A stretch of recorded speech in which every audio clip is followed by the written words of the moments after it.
Rachel strode down a long corridor, so distracted that she nearly bumped into a Lasaran woman who walked in the opposite direction. This corridor was one of Rachel's favorites because it boasted windows constructed of unbreakable Stovacoon crystal that gave passers-by a stunning view. Or perhaps it only stunned her and the rest of the Earthling contingent.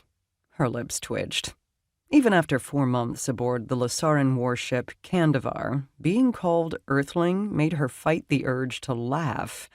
The term simply resurrected too many memories of sci-fi movies in which aliens with robotic voices said, "Greetings, Earthlings, we come in peace."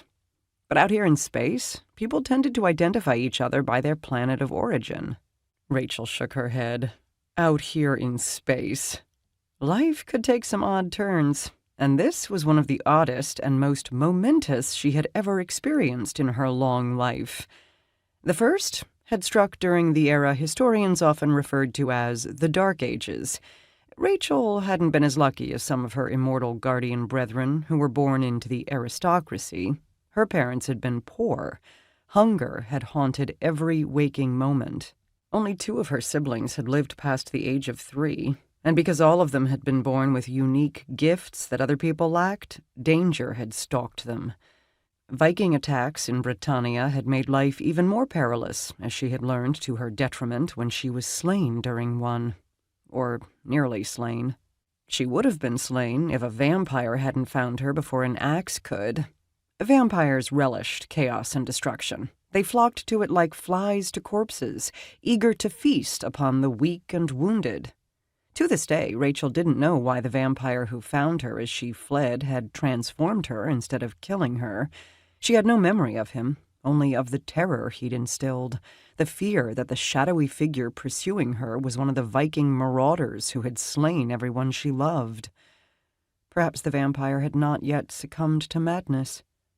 Immortal Guardians now knew that vampirism resulted from a very rare virus that behaved more like a symbiotic organism. An alien race, the Gethendians, created it in a lab and released it on Earth long ago, intending to render humanity extinct without war so the evil bastards could claim the planet, its many resources, and whatever technology remained in the aftermath. All humans infected with the virus swiftly succumbed to insanity and became vampires, having no natural defense against the progressive brain damage it spawned. But those like Rachel were spared that fate. The advanced DNA gifted ones were born with not only granted them special abilities, but also protected them from the more corrosive aspects of the virus. Hence, they became immortal, receiving the enhanced strength, speed, heightened senses, and regenerative abilities associated with vampires without the madness that would drive them to tear each other apart. Had the vampire who transformed Rachel still been sane enough to desire a companion? Or had one of the Vikings stumbled upon the vampire who turned her, killed him, and left her for dead? She would never know.